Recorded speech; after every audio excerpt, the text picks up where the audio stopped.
Welcome, my name is Will. I'm one of the admission officers here at Stanford Graduate School of Business. Over the course of today's event, we are going to be talking a little bit, not just about the experience itself, and hearing from the folks who just went through it, but one of the questions I often get is, hey, what does that return on investment look like?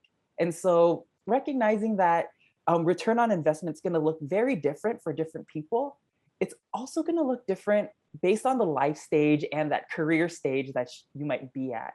And so the next few weeks, many of our events are geared towards helping us identify and define and articulate some of the different ways the GSB experience can help you both immediately out of the business school experience through your career, 5 years as a seasoned leader. And what could that look like for you in that long-term story of your personal narrative? So today we'll be focusing a lot on that immediate after, the few years after you graduate. So we'll meet our panelists. I have a few warm-up questions, and then we'll turn solely to that Q&A box and really try to answer as many questions as we can. We'll have about 55 minutes together. And so let's go ahead and meet our panelists. Actually, just a quick backdrop. Over 30,000 alumni around the world, organized into 60 alumni chapters. So really great ways for you to, if you're exploring different places of the world, if you're thinking about different interest areas, ways to stay connected and continue to make use of the GSB resources, even in the beyond. Women's chapters, diversity chapters. You can even stay in contact with our career services, our CMC, that Career Management Center. They continue to provide services and programs for alumni. And we love the involvement. Think of that 1 year, 5 year, 10-year reunion. Always amazing times on campus. So now let's get to our panelists. If we can go left to right. So Sean, maybe starting with you, you could tell us a little bit about yourself, and let's just knock it out of the park now. What was your favorite course, or what was the most valuable course that you took while at the GSB? Yeah, sure, of course. Thanks, Will. Hi, everyone. My name is Sean DeVille. I'm class of 2019, so graduated a few years ago. I come from a fairly traditional business background, and I did 2 years of investment banking and a couple of years of private equity before going to Stanford. And then I actually returned to the private equity firm after business school and do tech investing, where I've done there for several years. My favorite course at Stanford was a class called Leadership Perspectives, which was this really interesting course where you'd meet twice a week, and the first session of each week would basically be a high-powered CEO or senior person at an investment firm or an entrepreneur. And it would basically be unscripted and unfiltered sort of Q&A between the class and that person. And it would kind of go into, a bunch of different areas: religion, work-life balance, marriage, career paths, how to juggle, two different career opportunities. And I thought that part was fascinating because you get to hear it straight from them. And particularly around work-life balance and what it means to have, a two-career marriage or family. And then the second session of that week would basically be you meet with the same 4 or 5 classmates and you discuss, what did you hear in that session with that leader, and how do you feel about it? Do you agree? Do you disagree? And so there's a lot of, comparing and contrasting between week to week, and you really got to know those 4 or 5 classmates very well, who I think we're sort of in the same boat as you, in that they're interested in what it means to do some of these things and think about these things thoughtfully, but also they have different perspectives. So I thought it was a great class. Sean, was there a particular topic, or without necessarily going to the speaker if the content was sensitive, but was there a particular thing that y'all kind of debated, or was an aha moment, a learning moment that you found really powerful from that course? Yeah, so one, so it was interesting in that maybe 60 or 75% of the speakers were divorced or had been divorced. And a lot of them talked about how work-life balance just could not work for them. And they went through all the reasons why. And so we discussed as classmates and as peers, how much does work-life balance mean to you? And what does that mean? And with one of the speakers, one of the few who had been married for 20 plus years. The way he described it, and what we all resonated with us, and what we all agreed with was, here are all the things. It's basically like a list of questions that he wished he knew the answer to, or had spoken to with his partner before they'd gotten married. How much is too much traveling?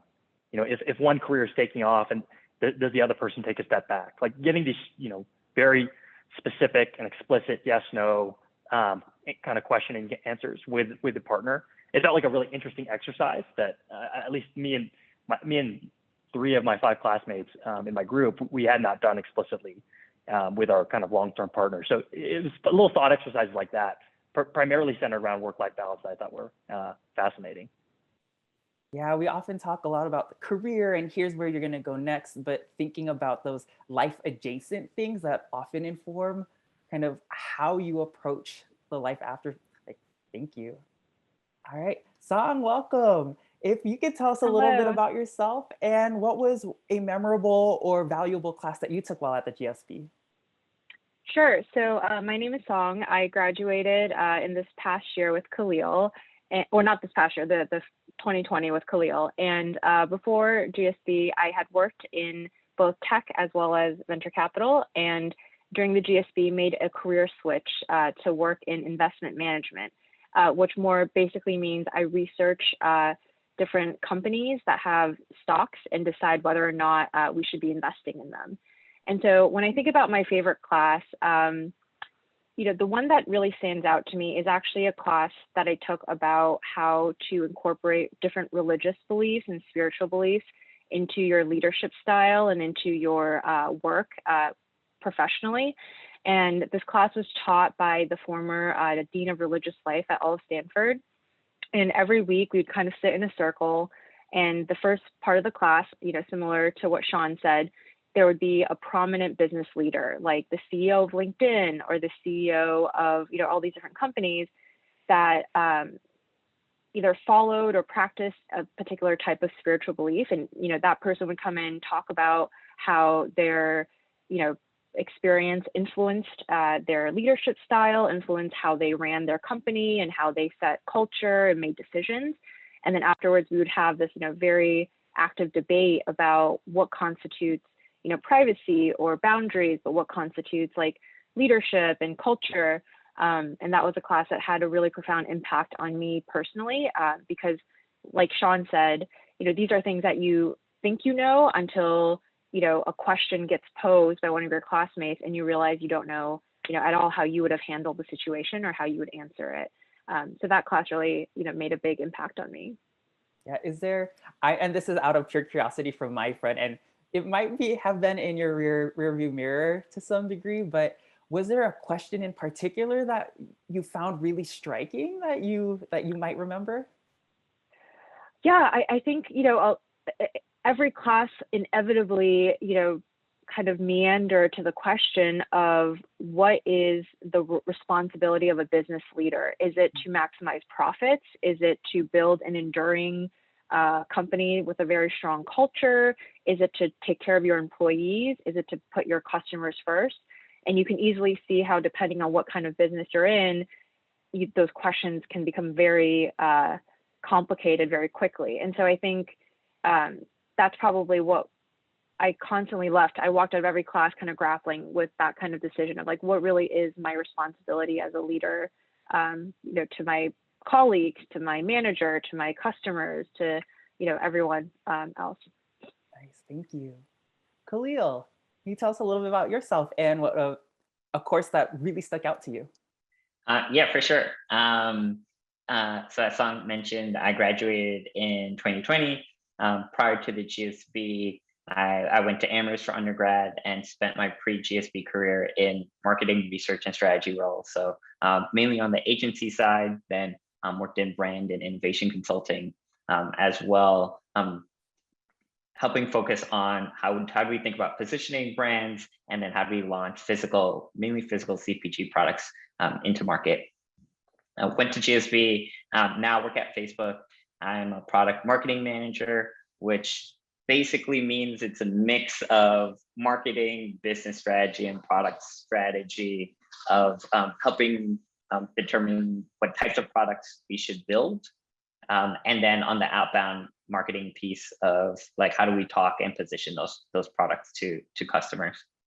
My favorite class at the GSB, that's tough. I'll say I'm gonna say two actually on soft skills with some cheating. So on soft skills, I would say touchy-feely. I think everyone will tell you that that's an incredible class, but I think for a lot of reasons that class kind of changed both how I interact in business settings, but also with a lot of my personal relationships as well. And that's a class that you sit in a circle with 13 other people and you talk about your feelings for hours, like many hours at a time. And then on the opposite end, I would say the Industrialist Dilemma, taught by Rob Siegel. You meet with a lot of like C-suite executives. I met with the CEO of GSK, CEO of Target, and really got to really understand how they think about their business as well. And how do you think about the Industrialist Dilemma? Like, how would you encapsulate that in like a few words? Not that that would be easy at all, but how? Yeah, I think the class just really talks about you go through different problems that a business can face. So for example, with Target, we talked about, okay, Amazon's entering the market. How do you grow your business when there's disruption happening all around you? And then we brainstorm ideas of how we would do it. Often we were completely wrong. And then the CEO would come and talk about how they thought about it. So I think it's really different for each business, but it's really about how does your business adapt and stay agile when there are a bunch of different pressures coming from like investors or your internal employees, consumers, to ultimately make the best decision for your business. Nice. All right, Ryan, class of 21. Can you tell us a little bit about yourself and in this like short window, looking back, favorite class? Yeah, it feels a little bit surreal to be on an alumni panel because it was literally weeks ago that I was a student. So that's fun for me, I guess. But yeah, my name is Brian. I literally just graduated in June and now working on a startup venture based in San Francisco. Yeah, favorite class, I will follow Khalil and say that interpersonal dynamics, also known as touchy-feely, is a terrific course. And then I'll also add Startup Garage, which was a great class for me. It's one of the classes that my partner and I used to launch our business. So I have to have positive feelings about Startup Garage as well. But basically, if you're not familiar with it, it's an experiential class. So you're working on a specific venture idea, and then you have advisors around you. And throughout a structured program, you're testing the resonance of your idea with potential customers, and you're building prototypes of your business. So it's kind of a fun, hands-on way to test entrepreneurship before, graduating school. Brian, can you tell us a little bit more about Startup Garage? There's a lot of questions that I frequently get about it, like what kinds of mentorship happen? Do folks actually get funded out of it? How do you find a partner going into it, or a group? Can you give a little bit of flavor about any of those questions I just kind of threw at you? Yeah, sure. So I'll start with forming a group. That's a big thing that happens at school. I don't think there's one way to form a group. People, they have someone they knew in a prior life, and you're allowed to have other people on your team as long as you have Stanford people on your team. It could be classmates in the MBA program. It could be Stanford people in other graduate schools that aren't business, programs. So people have all sorts of ways that they match up on teams. For me, I matched up with someone else in the business school in the MBA program. So we work together as a pair. And then in terms of how the program works, so it's a 2-quarter program, and you have a dedicated advisor each time. And this is someone my computer's reacting. This is someone you work with on weekly basis. And then you also have other supporting advisors that you work with. In total, I think there's more than like 10 faculty people who are part of the Startup Garage program. And then lastly, on funding, people do get funded. I don't know the statistics, but my partner and I were funded, and I think many other people in our class were funded. So it is a path, if you want it to be, to full-time entrepreneurship. Cool. Thank you, Ryan. And also, welcome to Alumnihood. I think there are two journeys that I hear a lot about. So Sean, we'll be starting with you on, you came from PE, you went back. How do you think about the value of the MBA and like why do an MBA if you're going to return, if you're thinking about returning? And then for folks who might have pivoted or did a little exploration, I'll be coming to that side of the equation next. So maybe Sean, if you can get us kicked this off, from Sonia, for those going back to the same job, industry, employer, what was the biggest takeaway from Stanford GSB since it wasn't a career pivot? Yeah, that's a great question. And I actually, when I was at Michigan undergrad, I was actually in the undergraduate business school there too. So, so folks were really asking me, why am I going back and getting an MBA? And the way I thought about it was sort of twofold. So going to business school versus not, and then, why Stanford Business School versus any other business school. So on the first part of that question, I think the biggest thing for me was network. Not only within the folks in your class, but also the full alumni network that you get access to and really becomes incredibly supportive from day one that kind of GSB offers. I think that's probably number one. Number two was for my peers who are also in private equity or going back into the industry or the sector that I also work in and was going back to, you can kind of see how their firms, looked at the world or thought about investments, and you pick their brand, they pick yours, and it's kind of a good learning experience from that perspective, in that you can see the landscape a little bit better than when you're just within your own firm or your own group in private equity. And then the third thing, which kind of is a good segue into Stanford versus other business schools, is the curriculum outside of what I would call the core business classes. So, I wasn't going to Stanford or getting an MBA to, learn accounting or take a marketing course. It was more about the soft skills. And I think that's where Stanford, really shines. I think a lot of folks go to business school and, they want to learn how to become a CEO. I was more interested in, what do you need to do and what do you need to learn to become a leader? And I think that's where Stanford really shines. And we've walked through some of those classes already, and I'm happy to highlight a few more. And then the last thing for me specifically is, I invest specifically in technology, and Stanford being right in Palo Alto and so close to San Francisco and San Jose, you're kind of in the epicenter of technology. So the way that, I guess reflects itself is, one, a lot of speakers who are in the area, obviously it's pre-COVID, would come to the classroom, and you can build those relationships, not even within those 45-minute sessions or however long, but after class and follow-ups. And then second is there's a bunch of career tracks and kind of club tracks where you'll just go explore the area. So kind of being in this community was a big pull for me, for Stanford specifically. So I hope that answers the question. Yeah, it did. Thank you. And we'll actually come back to some of those other like leadership development courses and lessons from there, because I see a number of questions in the Q&A box. So hot topic. So we'll definitely get there. For our other panelists, whether it was a small pivot or a larger pivot, can you talk about how Stanford helped you along that journey, even if it was just a little bit of exploration? Can anybody shed a little bit of light there? Sure, I can jump in. So I actually was 99.9% sure I was going to go back into venture capital or at least like a startup.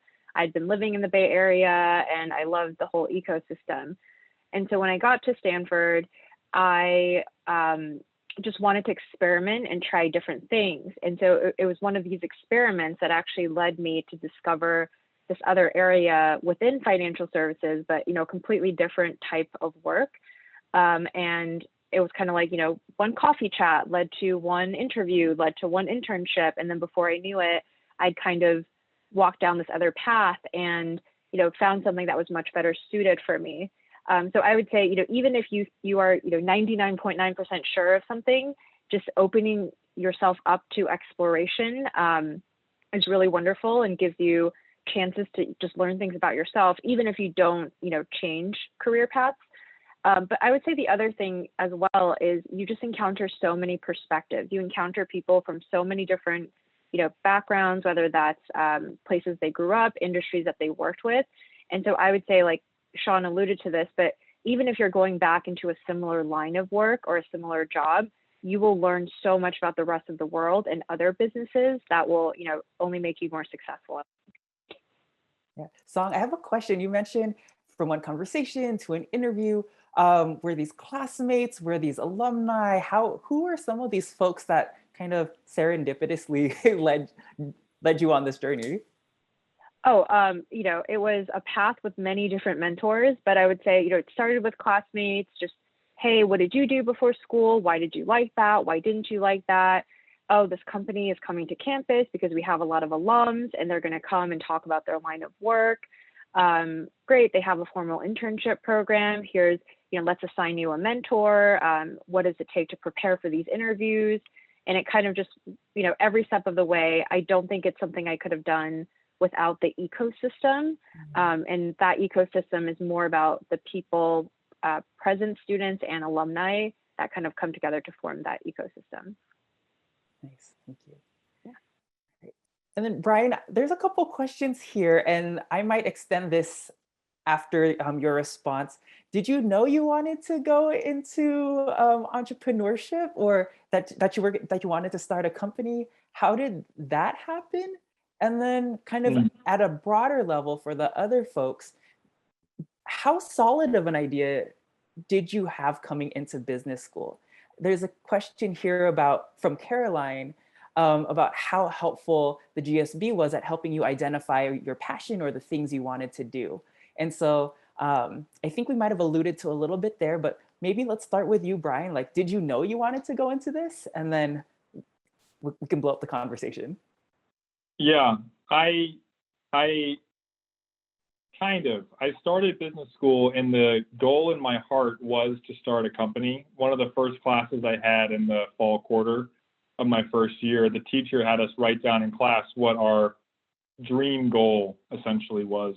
And that was my goal. So it was early on, my goal was to start a company, but it was also something that I was very afraid of. And I didn't know if I had what it took. I didn't have a specific idea. I didn't have a partner. I mean, there were a lot of things that I thought I didn't have that would keep me from achieving that goal. So it felt very scary to me. So part of business school for me was really, through a lot of ways, building the confidence that it's not such a scary thing and that you can de-risk and de-risk and de-risk by making various decisions, like who you partner with and what you work on and who, there's just stuff you can start to do.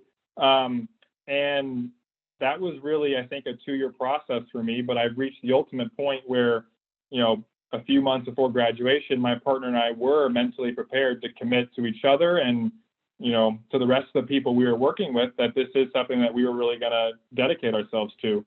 And, who knows if it works out, but we're going to give it everything we can. And I think Stanford absolutely was a huge part, for me, of building that confidence and gaining some tools along the way of how to go about starting a company. Nice. And then Khalil, as you were at the GSB, did you have a clear thread of what you want to do, or was there exploration? And how did you go about identifying those things that were meaningful for you in the career search? Yeah, I think I knew things I enjoyed. I knew broadly things that I enjoyed. So I knew I enjoyed marketing. I knew I was pretty sure I wanted to be an operator and play less of a consultant role. But outside of that, I wasn't really, and I know I was interested in technology. So that's one of the main reasons why I chose GSB, is because I knew I'd be surrounded in Silicon Valley.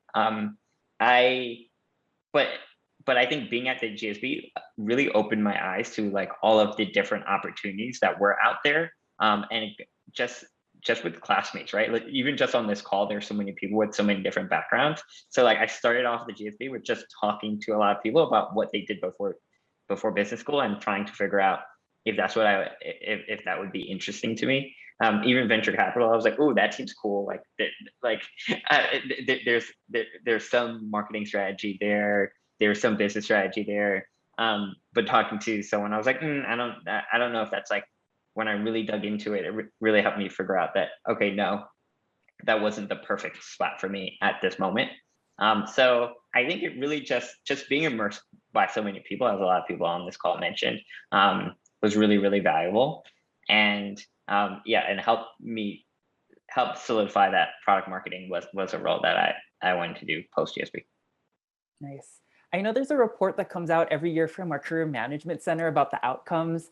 And in that report, they talk a little bit about where these opportunities came from. I think the split was a third come from opportunities through the Career Management Center, a third come from students and alumni, and another third come from, that might be self-sourced, or if they were sponsored and are returning to their company from there. I'm curious, has anybody on this call worked with the Career Management Center, or were you representative of the other 2/3 of the outcomes here? I definitely work with the Career Management Center.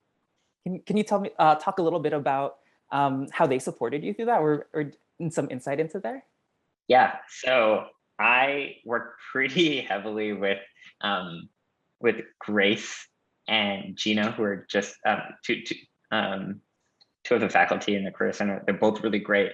They're both kind of specialized in different things. So like I spent a ton of time with Gina on actual like prepping for actual interviews. So we would go through, I would set up time, we would have 30 minutes to just talk through cases. And then I use Grace as like my like mentor of like, what should I, like long-term, what should I be doing in my life and how should I be thinking about that? They've both been super invaluable. And yeah, so they've actually, both of them have been like instrumental in helping me determine what role and what types of companies I would want to work for. Nice. And then Brian, I saw you smiling and nodding as Khalil was talking about some of the folks he worked with. Were you able to interact with anybody from the CMC during your time? Yeah, I was smiling because I worked with Grace a lot too, and I would totally recommend her. She's fantastic. Yeah, I worked with them less on a full-time job, but part of my theory of testing entrepreneurship was to see how I liked working in a non-financial services role, which is what I was previously doing. And so I used my summer between the first and second year to do 2 internships that were totally different from finance. One was at a healthcare company doing product work, and one was at an e-commerce company doing strategy work. And those were just tests for me on how I liked those types of different roles. And Grace was invaluable towards thinking about, how I should pick those and figure out companies that would be good fits within that. So they were very helpful for me. Yeah. Career Management Center, awesome people. I get to work on the floor with them. It's amazing anytime I get to interact with them and talk about kind of how they help support our community. And so we're going to shift gears a little bit. There's a question here from Nicole about if after graduation, if you could go back in time and start the program all over again, what advice would you give yourself as an incoming MBA candidate? Usually I'll save a question like this for the end, but I'll have a different end question of kind of to motivate us. But as you think about yourself 2-3 years ago, what advice would you give yourself as an incoming MBA candidate? And open, anybody wants to start.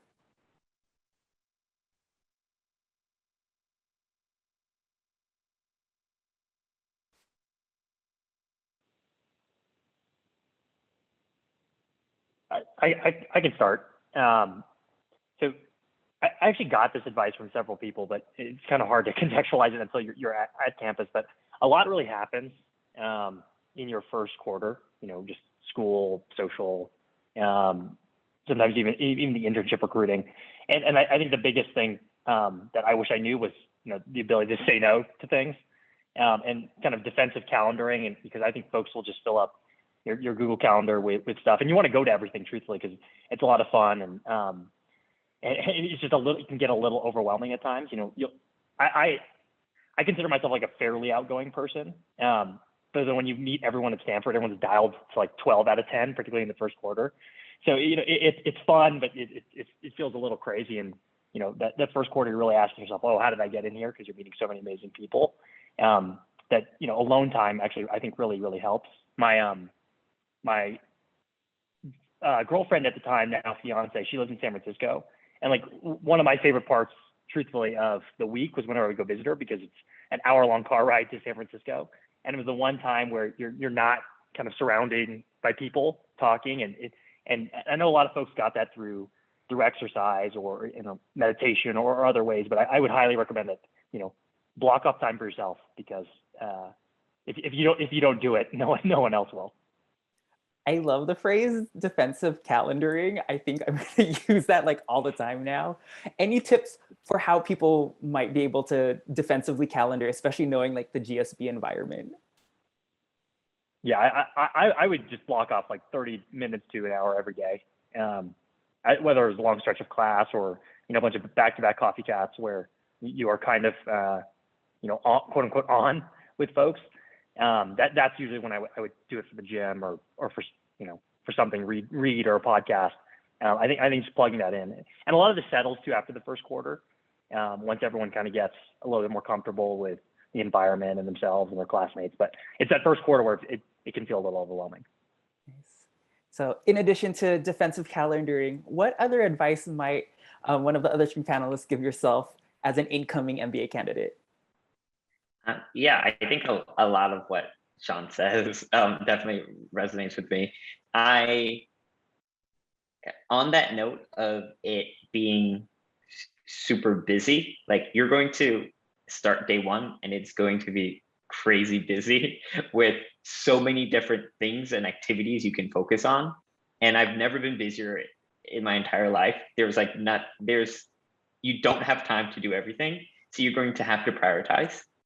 And I think having a clear mindset of what you want to get out of the experience, what you want to get out of whether you want to do it each year, each quarter, however you want to look at it, but like coming in with that and making sure that how you split your time represents what your priorities are is, in my perspective, incredibly important.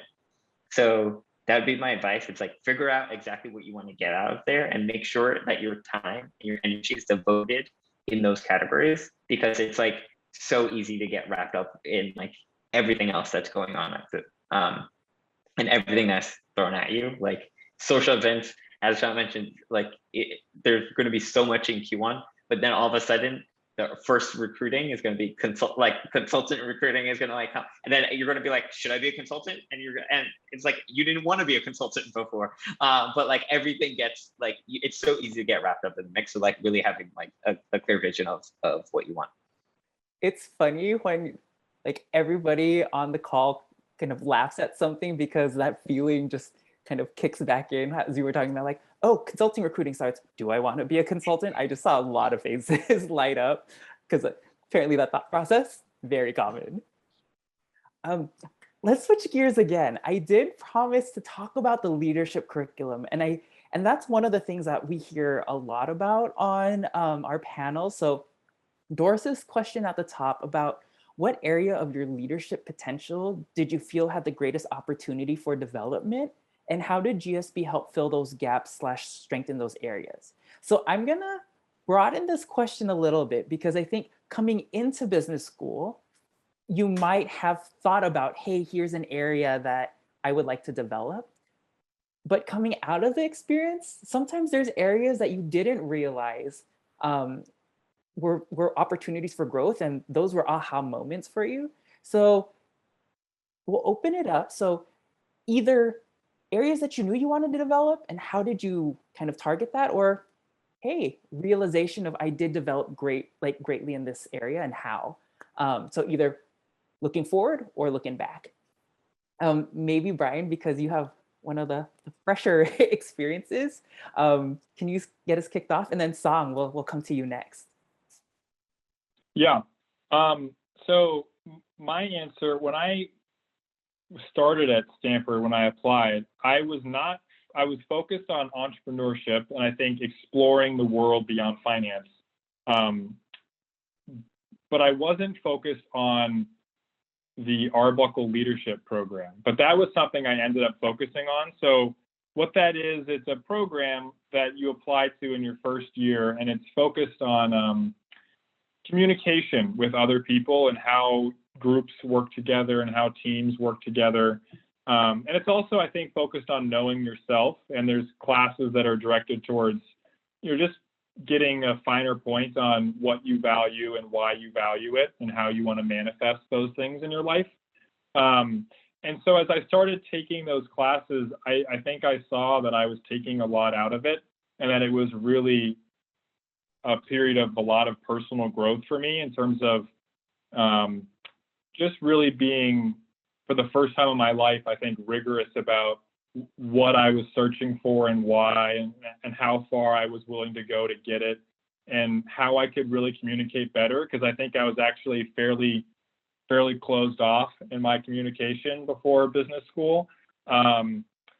So yeah, I think for me, reflecting back on the experience, it has to be my communication was the biggest growth area. And from that, I think part of it's about knowing what you want, and part of it's about knowing how to say things and how to communicate your needs and desires to other people in a way that's also respectful of their own needs and desires. And there's whole classes on that at Stanford, but that ended up being by far my, I think, most important takeaway from school. You use this really fascinating word, rigorous, like the rigorous kind of approach to some of this like personal, like core skill development. What were some of the structures that you would say contributed to that rigor? Like, how would you kind of put words to that? Well, I think something that Khalil was just saying is part of, I think, what the business school gets you to do is to reflect all the time. And so you go and you take some action, and then you think about, how did that go? And how do I want it to go differently in the future? And I think business school just really ingrains that habit in you, because for one, a lot of the teachers are advocating that approach every week, every quarter. Some say every day. You're writing down what you want to happen, why you want it to happen, what are you going to do to make it happen? It's like this huge exercise in self-reflection, but you do it so much that I think it starts to kind of embed itself as a personal habit. And I've seen a lot of benefits from that, just being more intentional with how I spend my time, and therefore you see that you achieve more of the things that you actually want to achieve, and you don't spend time on the stuff that you don't find as valuable. Awesome. Song, how about yourself? How did you think about leadership potential coming in? What did you want to develop? Or looking back, what was an area that you found yourself growing a lot in? Yes. So I think the first one that comes to mind for me is before business school, I was always in these kind of high stress situations, and I had effective but not great coping mechanisms. So I would call a friend and rant about work, or I would, order a pizza, or, just, I had all these systems about how I'm having a hard time at work. This is how I'm going to get through it. And, those things work when you're 22 or 24. But one of the things I took away was this idea of peer coaching, and then ultimately self-coaching. And so there are classes that are formally built around this, but it's also just embedded in the DNA of the entire, student class, where in every class, formal or informal, you end up, reaching out to your very talented and smart and wise classmates for their advice, asking them for, how they would approach a problem, what they would do. And then, ultimately through exercises like journaling, like reflection, or there's even classes where you send out a survey and solicit feedback from people about your own, behaviors and your brand, but you kind of develop this way of self-coaching. And I think that's something that I really appreciated now that I've been out of GSB for a while, where now when I feel stressed, I'm not door dashing a pizza all the time. I may be just taking a step back and thinking okay, why are you stressed? What's happening? Is this, what can you do? Or go for a walk, or, you kind of learn these, processes for handling things. And I think that's something that sounds silly, but it's really taking very smart and hardworking people, but showing them how they can maybe be as smart and as hardworking, but in a healthier and more sustainable way. Yeah, this idea of self-coaching I find so fascinating. Do you have any insights or like tips for folks out there about, maybe something that you learned along the way that others might be able to adapt into kind of their everyday? Yeah, I think one thing is this act of writing things down and journaling to yourself.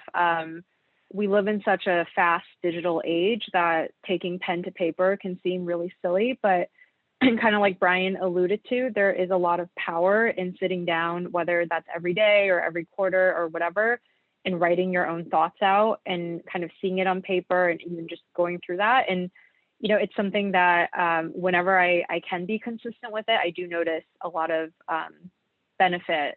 And so I think just journaling, written reflections, goal setting, anything like that could be, I think is very powerful. Nice. All right. So we are getting close to the end, and I want to make sure we go to an area that I find very near and dear to my heart, the application process. And so for everyone out there, as awesome as our panelists are, as awesome as our students and alumni are, they have no idea why they were admitted, and they probably will never know why they were admitted. For all things admissions related, if you're curious about the process, definitely check in with the MBA admissions office or check out our website. There's a ton of great information there. But that doesn't mean there might have been some learnings, talking about journaling and self-reflection, some things kind of on this back end that you might have wished that you did a little bit more or might be able to share with people. So maybe Sean, let's start with you. And I'm going to be selfish and go around the circle here. Sean, Khalil, Song, and then Brian. So maybe going in reverse chronological order. Thinking back to when you were applying to business school, any tips that you would give a younger you to help, make that process as kind of approachable as possible? It's a good question. It's interesting because my fiance she's in business school at Stanford right now. And I truly for her. Can you repeat that, please? I think you broke out for just a little bit. Yeah, of course. Sorry. So my fiance is actually at Stanford right now getting her MBA. She's class of 2022, so she'll start her second year. So while I don't really remember my application process, I certainly remember hers because one, it was more recent, two, I was more stressed out when you're kind of watching someone you love apply versus when you yourself are applying. And I think something that she did that I thought was really helpful was outside of just talking to students in my class, she tried to reach out to a lot of alumni that were relatively recently graduated just to get a sense of the place because she had been there obviously as a significant other when I was a student, but it's very different, the student experience. So she would. Hey, sorry. I think my headphones died. Hopefully you can hear me. It's probably time I need to wrap this up. I think what was most helpful was talk to as many students as possible, current and otherwise recently graduated, to just get a sense of what the place and the culture is, because I think reflection of that in your essay is obviously important, but more so understanding that it's the right fit for you. Because I'm always amazed by folks like Will and the rest of admissions class, how they're able to stitch together a group of folks who are so different yet have so much in common at the same time. So that piece I think is critical, just understanding, what Stanford's about, what you think you're going to get out of it, and what the place is like. And I think the easiest way to do that is through conversations with people who've been there. Yeah, awesome. And for folks who might not know how to start, definitely I would also recommend either checking out some of our webinars, because there are times when you just aren't able to connect at that individual level. Maybe it's time, resources, network. The point of many of our summer series is to provide an opportunity to learn more about the student experience from folks who just went through it. We're also recording many of these and posting them online. So as you're thinking about some of these topics through the year, if you're thinking for the future, you'll have a repository of information that you can always come back to. And we're always here, curious to know what you're interested in, and that helps me create new events for you as well. So thanks, Sean. Khalil, What about yourself? Tips for a younger you? I think the, the part where I won't provide that much insight into is like the actual like GMAT. Like you gotta like crunch and spend, and that was the worst part for me. I don't, if anyone else on this panel has good ways for how to get through that, please share. But for me, that was definitely the hardest part. The second hardest part, however, was, okay, that's done. I got the score I want. That's out of the way. It's crafting your story. And I think that's incredibly important as you're going to apply to, say, 8 schools. You have 8 schools there. They all have different essays, but like ultimately you're telling the same story and you're branding yourself to tell that same story across different environments. So it's figuring out and like spending the time upfront to figure out what your story is. There's like a lot of self-reflection involved in figuring out like what matters most to you, and then finding strings that tie that, like those passions to every, like all of your different activities, all your different careers. That I promise you it's there. And then once you find it, you can pull on personal and professional experiences to really tell that holistic story to the school you're applying to. Thank you. Sam. I think my one advice would be, I remember feeling so intimidated and thinking that like, there's like 10,000 people that apply and, only so many get in.